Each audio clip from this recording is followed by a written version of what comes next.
Welcome to Cream Conversations. It is International Women's Day, and today I have with me Shi-En, the founder of Beam World. Yes. Hello. Hi, everybody. So, what is the origin of Beam for people who have never heard of it? And when did you start it? Beam is a multidisciplinary movement studio, and even though that sounds like a lot of words and syllables, it's pretty simple in its concept. We love movement and want to create a space where movement gets the chance to shine, but is also supported by all these different modes of sensorial elements. Our main concepts center around movement and music or sound, and all of our classes try to integrate sound or music into the practice to a high degree. Right now we are a nomadic studio, which means that we are currently inhabiting 4 of our partner spaces around Singapore, spaces that were chosen for either their speakers, for a number of different features. And when did we start Beam? We started Beam last March, almost exactly 1 year ago today. Wow. Yes. I've never even heard of it because I'm just not very outgoing. I found out because I wanted to go to Nowhere Bath, which is, I believe, one of your partners. And then I saw that there was this yoga add-on, and I have failed to find a yoga studio where I can go on a weekly basis. Because of work or travel time or whatever. And it made a lot of sense to tie up with a bathhouse because it's a great way to end your week. Mm-hmm. To add on to that, was there something missing, or what do you want to fill up in the local wellness scene by starting something that's sensorial plus movement? Because it's not a common theme here, right? Not yet, but hopefully this is something that people realize has value, and hopefully it's something that people just start to integrate more into their lives and their daily, weekly, monthly practices. I didn't feel like there was anything missing per se, but I did feel like there was a strong desire inside me and all of my team members to change the way that movement was approached. I feel like in a place like Singapore where we're such a consumer society and we're such a high-strung society, every single experience or every single thing that you choose to put your time or energy into, I feel people approach from a desire to consume. And you see this in the fitness space, like people tend to gravitate towards workouts that maximize your effort or maximize your calorie. Yeah. And I think that's or like something... if you're seen. Yeah, exactly. It's a very are you seen there? It is, and that's something we can talk about a little bit more later. Yeah. But I do feel like movement is such an integral, almost like primal thing that shouldn't be consumed. It should be felt, and that was kind of the basis of why we were like, sensorial inputs will make such a big impact or make a big difference to the class. Like, we've all felt that in varying degrees through our previous experiences, and that was something that we felt very strongly about bringing into Beam. So I don't think anything's really missing, but I do think that a shift in perception and a shift in the way that people approach their relationships with their bodies and their like movement practices needs to happen, because we're so overworked and we're so stressed out, I think. Yeah, I agree entirely. I want to talk a little bit more about your background then. Like, coming into this fitness space, what was your background? Well, Steph, if you remember, we met like 10 years ago. Well, we both know that, but nobody else knows that. So I'm just talking about your background, not how we met. Okay. Well, for the audience, we met 10 years ago at my first job ever. In my first year of uni, I was working front desk at Cruise Cycle. And I think that was... I think they were the first of their kind as well. 100%. You know, like fitness boutique studios in Singapore. And it was also, I mean, for those that don't know Crew, it was a super fun spin studio that was also First of its kind. first of its kind, but also based all of its classes like heavily around the concept around music. Yeah. Obviously, that's kind of what spin is, but I think Crew elevated it with much more curated playlists and instructors that had a very strong like sonic personality. Yeah, and they had their own respective personalities and Exactly. music options. Yeah. Styles, yeah. Yeah. I think that, I mean, that was not my first foray into movement or fitness. Like I was an athlete like in school, played softball, kind of like dropped off the fitness wagon in uni, but then started working at Crew. And I think that's kind of when my whole relationship with movement changed from seeing movement as like this sports as something that I needed to perform and perfect to something that could be fun, something that was just about like enjoyment and being around your friends and being around a community of people that you kind of felt aligned with. Yes. Yeah, Crew was a very pivotal moment or experience in my life. Shortly after uni, I started corporate life, and Boom! Just kidding.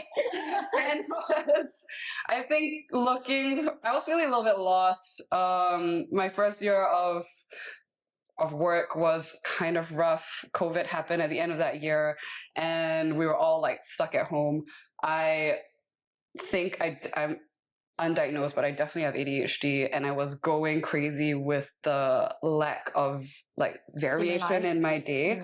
And yeah, I was just looking for like new things to do. Everyone was working out at home. I came across like aloe yoga, which had not blown up at that point in time, and I was like, oh, I've never done yoga before, let's try this out. Oh, I can't believe you only started doing yoga then. In 2020, and I found an instructor that I really loved. Which one? Brioni Smith. Oh, that's the one. Yeah, she's amazing. She's the one, because I was doing it during COVID too. Yeah, and I just started following along her videos. Yeah. Following along to her videos, and found that my brain really enjoyed the feeling of not knowing what was going to come next. And I think that was what really got me hooked onto yoga. The idea that obviously yoga is a multifaceted practice that isn't just limited to the physical aspect, but within the physical limb of yoga, there are already, I mean, yoga is like a language. The asanas are like a language. There are hundreds of asanas,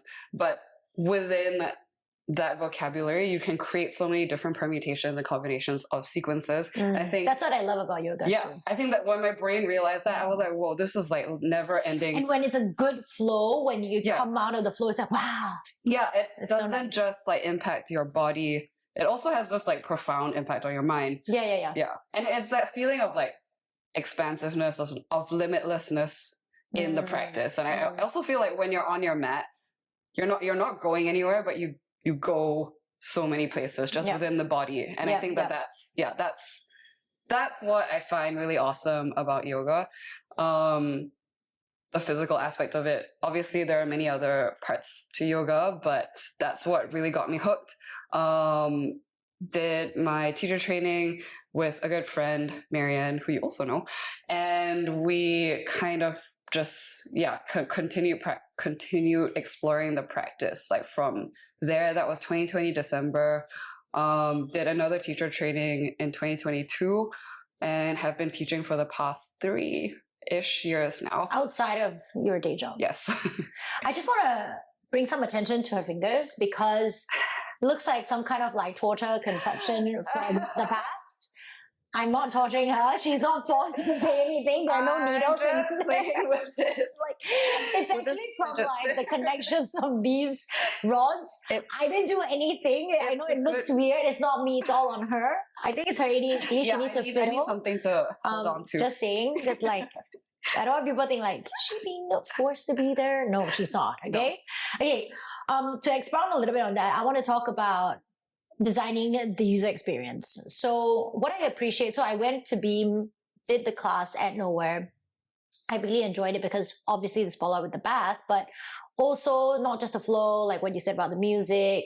And then when I went for the next class, it was like a monthly movement class.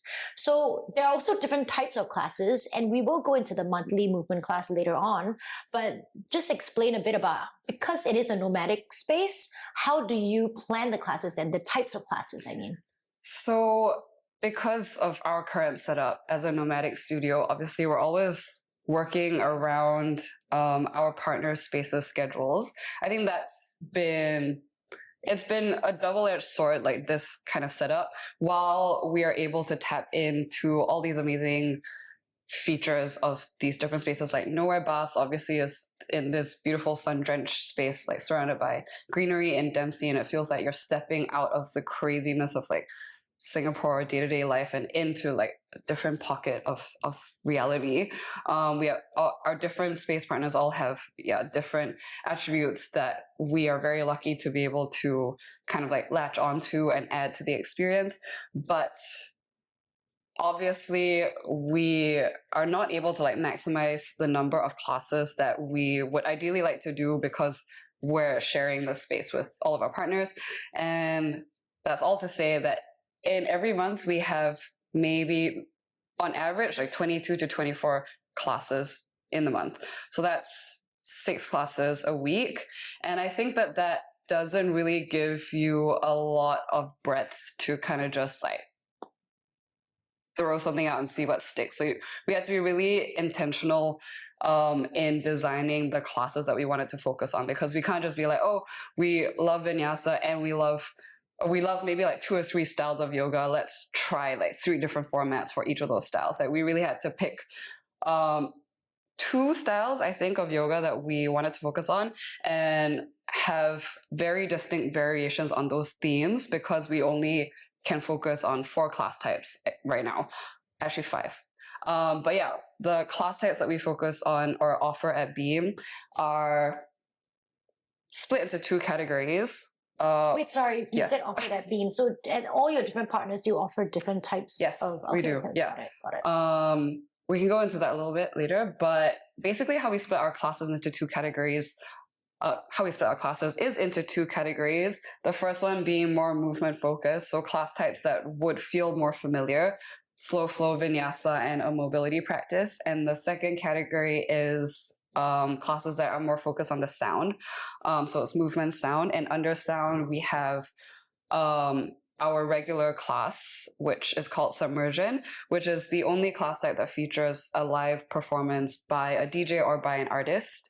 That's been a lot of fun because that really puts the spotlight on just like feeling, not so much on like trying to achieve a certain pose or a certain sequence, but about highlighting a flow in the body that brings you into a different state in your mind. So to answer your question, how do we choose what classes to focus on? Was that your question? Yeah. See the ADHD.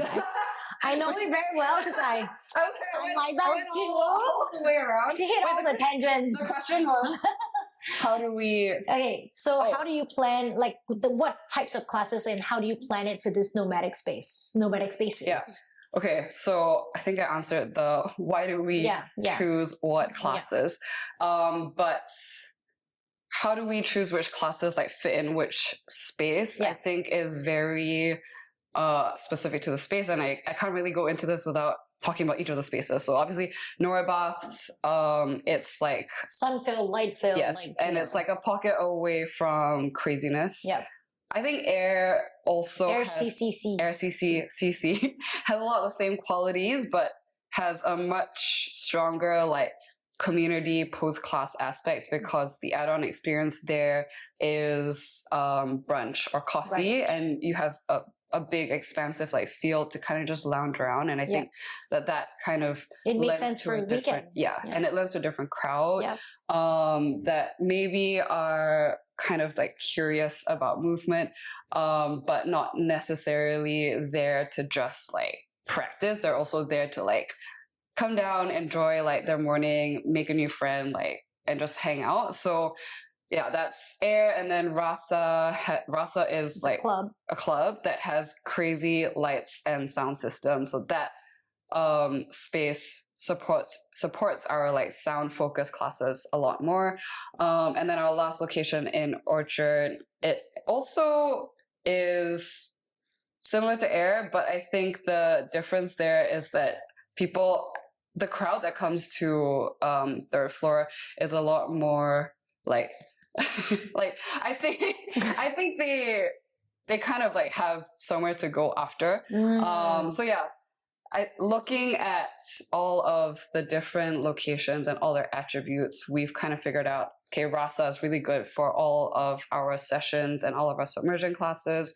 Nowhere is good for people that are a lot more, I think, in tune with the practice, because if they're coming to Nowhere, they already probably have some sort of like meditation, movement practice, or some sort of introspective practice, because Nowhere is such an introspective place. Air and third floor are more social spaces where the emphasis is less on the class intensity and more on like the participants' involvement. So that's where we have more beginner friendly classes like slow flow. Yeah. Do you find that like there's a different type of people coming? Is that why you're also saying all these things? Like yes. you can tell that after class they want to do this, and people come here, they're more introspective. Yeah. Which is really interesting. I think it's been... Yeah, because you would think yoga is yoga, and if you had a fixed studio, you wouldn't be able to notice this thing. Yeah, exactly. Things, that was something we completely like failed to... anticipate. I don't think it's something you could anticipate. Yeah. So at the beginning we were... But was it a good surprise? It was, for sure. And I think it was just like an exercise in understanding like the market, the different like pockets of the market and community in Singapore that's interested in movement. Like you go into this thinking like if you like movement, then just like you'll have a certain profile and you would have time to... you would prioritize carving some time out of your weekend to come down for a class, but it's not as simple as that. So people are busy, people are multifaceted, and depending on the locale, depending on like Rasa draws much more of the CBD crowd there. Even if they're super into movement because of their lifestyle, maybe they don't have the time to travel super far. Yeah. And I think it's just been... It's something that we didn't anticipate, but it has been very like enlightening. Yeah. Singapore is kind of crazy because we're so small. Yeah. But everybody talks about traveling more than like 15, 30 minutes. I don't want to go. You know, I mean, myself included. Which is why like I go to Nowhere because it's in Dempsey and it's like on my weekend I don't want to travel back to work area, you know, kind of thing. And it's interesting that you say that as well because I fit into that little mold because for me to end the week with like I do other like workouts within the week and then to end the week with yoga and a bath to kind of like reset, it's perfect. It is perfect. Yeah, so I would be in that group of like these people who just want to like wind down and like even though AirCCC is within the same area, like a 2-minute drive away, I wouldn't want to go there. Not because I don't like the space, but like I have no need to like hang out after. Yeah, exactly. Yeah. And I think actually being nomadic works that way for you. Okay. I mean, jumping the gun here, but what are the pros and cons of that then? You know, having, as you said, like, would you prefer to have a space to call your home? I would, and that's something that we're working towards. I think this nomadic setup has been, has forced us to really distill what the essence of Beam is, because without a permanent space that you can finesse all the different details in, what we've been forced to do is really focus on how people feel and what people associate with the brand. Obviously, the spaces themselves and what they stand for and what kind of feelings they invoke in the people that inhabit the space, like that's a big part of it all. But I do think like in order for our team or for Beam to create a cohesive experience, a lot more effort has had to go into the sound design, the room design, the room layout, the kind of language that the teachers use, the program structuring, the mats. I noticed that too. Yeah, all the different sensorial details, like what you touch, what you feel, what you hear, and what you, I guess, ingest like through the class, through the teaching of the teacher. That has all been stuff that we've had to really hone in on. And I think it's really accelerated like the brand building process, because now we know very clearly what kind of feelings we want to invoke and how we're going to do that. I think that having a permanent space is the natural progression of things. We will obviously want to continue expanding on our movement programming, and create more consistency for the people that come to class. And would you think then you would be losing out on certain clientele? I think so. I think right. Sometimes we talk about how we might be cannibalizing ourselves if we open our own space. And obviously we would love to continue these partnerships with like Nowhere Air, Rasa. I think we're just gonna have to like find a good balance. Hopefully all of these partnerships act as a way to draw people into Beam World, and once they're in this universe, they know that there's like an anchor that they can go to. Yeah, more. Because then it would frequently. be better if they can have like a stage 1 practice, stage 2, like level practices. Yeah. There's that too. Okay, so we can talk a little bit more about that class, the monthly class that we're talking about. Maybe it's better for you to explain than I. I've only been for one. You killed it. It was tough. 75 minutes. It's a monthly program that we do called Peak Series. The idea behind this was really to create more intention in the practice. That's not to say that a regular like vinyasa or slow flow class is lacking in intention, but I think when you're trying to create structure and a narrative to your entire practice, you have to think about consistency, and you have to think about a greater goal than just showing up and moving. So just to explain what Peak Series is, it's a weekly. It is 4 classes that we host through the month. We host 1 class every week. So the first week we will do a slow flow class, which is the most beginner friendly basics kind of class format. Second week we'll do our mobility class. Third week vinyasa. Last week a workshop where we kind of tie everything together. And the idea behind Peak Series is to choose a certain pose category and explore a few peak poses within that category through the different class formats, and build a more holistic approach to exploring this space. So this month we did figure 4 shapes. It's unfortunate she's wearing a skirt. If not, I could show you what because we can flash an image. People who don't know figure, they wouldn't know what that means. So you're crossing your ankle over your thigh, like this, with your legs.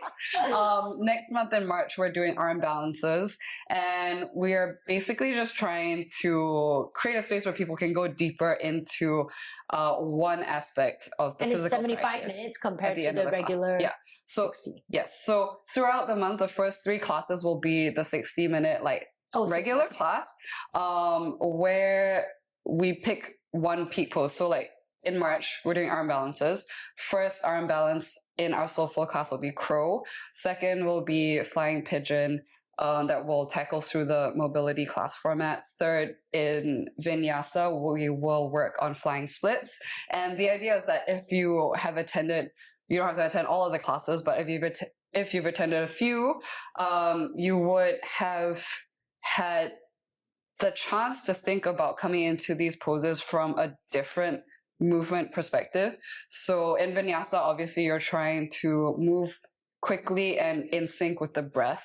You're trying to create a dynamic, fluid movement that relies a lot more on strength. In your mobility class, you're focusing more on active engagement and expanding your range of motion in order to get into these peak poses. And in the workshop, ideally, after attending all of these classes, you have this like grounded, holistic approach to exploring all of the peak poses within that category. So you are thinking about, how can I get into this arm balance in terms of my mobility, like what kind of mobility do I need to get into this flying splits, and what kind of like muscular engagement do I need to get there? What kind of like breath practices would I have like worked on a little bit more in my slow flow practice that I can input into this 75-minute workshop? And in Vinyasa, you kind of just learn how to move with the body, like more intuitively, less with the mind. So the idea is through exploring a certain category of poses, through all these different class formats, at the end of the month in the 75-minute workshop where you have more time to like play and more time to kind of explore on your own instead of being instructed, you have the tools that you would have built up in that month. And I also think that off the mat in that way, whoever who has done like 1 or 2 classes, like maybe the first and the last, or I don't know, if you don't do the first 3, can you do just the last? Yes, you class? can. I went just for the last class, not knowing what I'm signing up for. But I guess I've been doing yoga for a long time too. Yeah. So it wasn't like foreign to me, the things that we're doing, but it was fun. Yeah. But I do think that whatever you're saying, because for you as a teacher, you're thinking about the 4 classes and what it is at the end of the day for you out of the peak series. But I think off the mat, for people who only go once or twice or whatever, I think exactly what you said, your breath, your flow, your mobility, your strength, how does that all add up to this pose? But it's also off the mat, because I think in life, we don't see that the way our legs walk actually affects, like, you know, Everything. your muscles grow, or like how you get pains in your knees or your lower back and all that stuff. So I think being very self-aware about how you move is another thing that you can take off the mat with these series, versus just like a flow class where you just like, as you said, you're just flowing through all the motions. You don't really think about it. So this is why I wanted you to expound on this peak series, because I took that off the mat that day and every day after that. So yeah, like how do you even come up with something like that? What was it for you that, you know, you wanted to do this? Well, I think it all just goes back to how we all as practitioners, me and all the teachers on the team, there's only 2 of us. All the teachers on the team. 2 people. Me and Erin, we are very aware that you cannot, I mean, okay, this also ties back into my whole like movement philosophy, but just talking about peak series, we're very aware that you cannot just like practice in one way again and again and again and be able to somehow have a very balanced movement practice as a whole. Like you cannot get stronger at arm balances and inversions just by practicing arm balances and inversions. You cannot necessarily find a complete sense of grounding just by practicing meditation. Everything has a balance. Yeah. You go, like in running, you go slow to get faster. In yoga as well, you go slow to build up endurance to go fast. In Vinyasa, you take a more like structured approach to building range of motion so that you can really expand into peak poses in a more intense class. And I think because we as instructors are aware that like in order to get into all these, like, in order to have the kind of practice that you really want, you need to be able to take a broader approach to everything. You need to understand the importance of moving slow. You need to understand the importance of moving fast and with the breath. And we created Peak Series as a way to highlight all the different modes of practicing yoga. And the workshop is meant to kind of tie everything together and like integrate all of that into one longer session. And I think it's really worked. Obviously, practicing anything with more intention just feels a lot more meaningful. But also, I think it ties back to the brand, the Beam brand, because like I think I've been to a lot of studios, a lot, and a lot of them is like one copies the other, right? Yeah. Wherein like, okay, you have your Vinyasa, you have your Hatha, this is your unbalanced inversion class, and this and that. But I don't think that when you get off the mat in those classes, you take something home with you. Yeah. I feel like I leave it there. Wherein like I feel like Beam, as you said, because of like the intentionality and the explanations and all that, it makes you really think about it, or at least I do, or maybe I'm a bit rich that I do. I don't know, right? Because there's so many different things. Yes. that's why I appreciate it, and I appreciate the amount of time that you guys thought about it, and also the marketing tools that you've been using and putting out. It is also very in sync with the branding, and it makes so much sense, and it's easy to digest. So when she makes videos about like her peak series, she's doing the movement, going in a flow, but also using voiceovers to explain what's happening. So yapping. I love yapping over a voiceover. She's spitting rhyme, which I appreciate, because then people who don't understand it can just like very easily find information about it online, which is what everyone needs these days, right? I do find that when you talk to people these days, they're not really listening because they're either on their phone or something. So being aware of your movement is great. And I really like what you guys are doing, which is also why she's here for International Women's Day. Let's celebrate her. We are a big shout out to the Beam team for being big thinkers, bro. I feel like everyone's just big. The whole team, what again, is like 5 people. Four people. But yeah, big thinkers. All they do is sit there like literally. Yeah, we'll always be. And like, because music is such a big part of the movement as well, how do you all curate that? Where do you find people to come play or perform? Yeah. So the Beam team that I keep referencing is actually me and Erin. The two of us are the teachers, the only two that teach. And then two of my really good friends make up the rest of the team. Joe, who's in charge of brand, marketing, all that strategy. And then Manfred, who is our music director and in charge of a bunch of other things. But his main role is music director. And he's basically really like steering the ship in terms of sonic direction, and creating these soundscapes for all of our different classes. We actually have all of our mixes on SoundCloud if you guys want to check that out. But Manfred, who is an old friend and a very talented DJ, he actually is more known for his like electronic kind of style, electronic trance kind of sonic thumbprint. But I've always known, and this kind of speaks to like how humans are like multifaceted.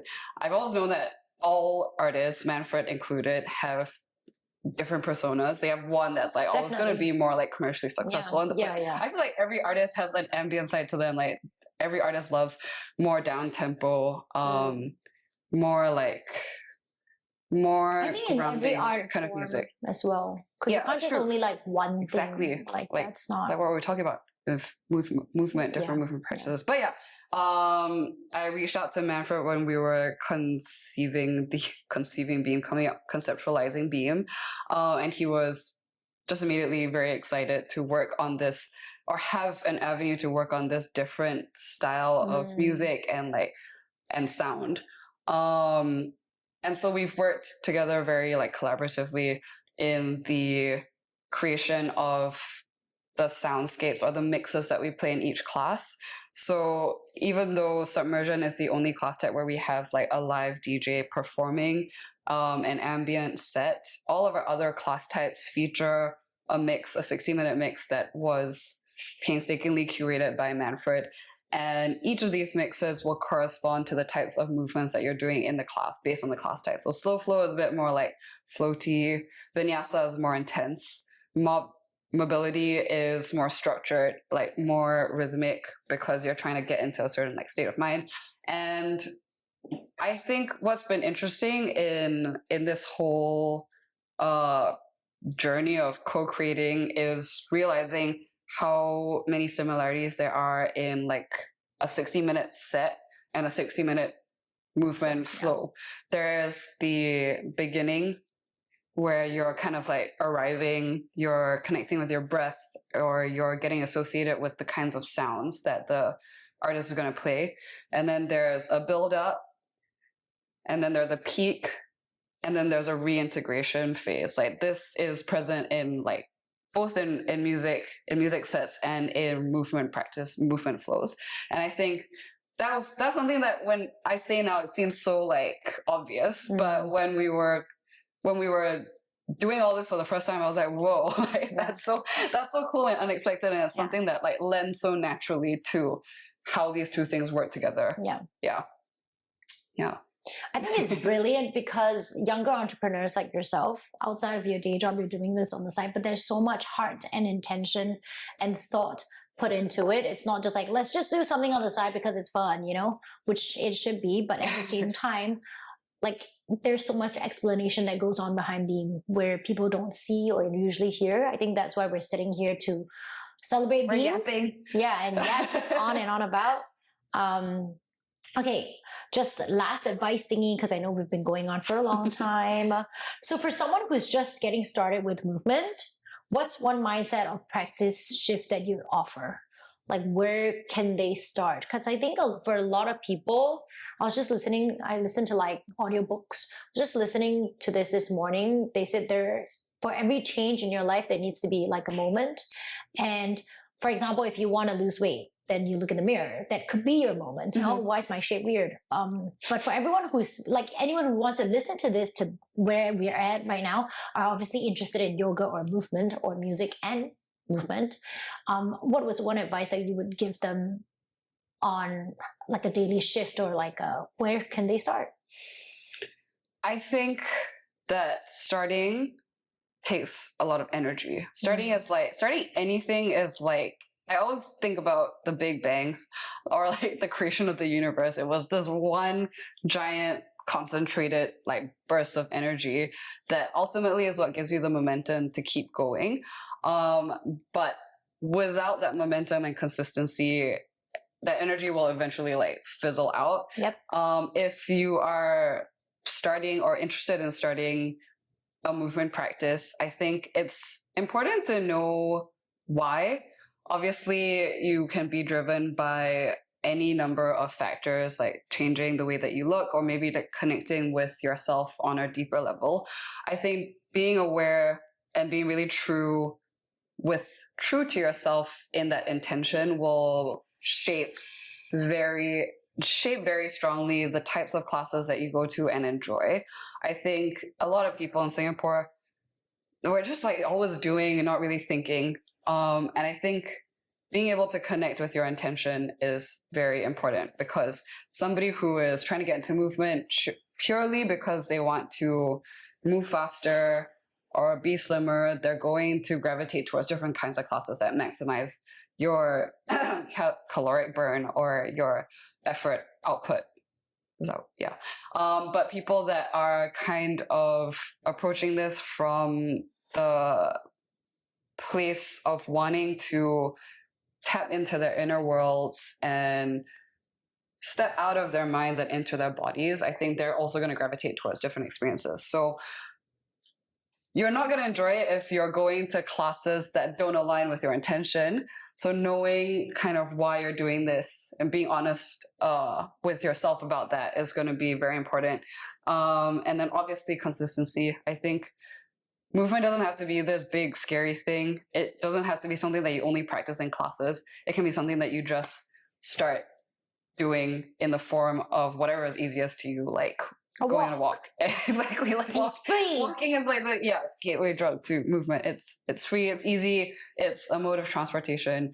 I think being able to pick out things that are just the lowest hanging fruit and integrating those into your life is what's going to help build like a long-term practice. And I cannot emphasize that enough, because I think even for myself, starting movement, I think I only really started working out properly when I was 28, which is quite late, I guess.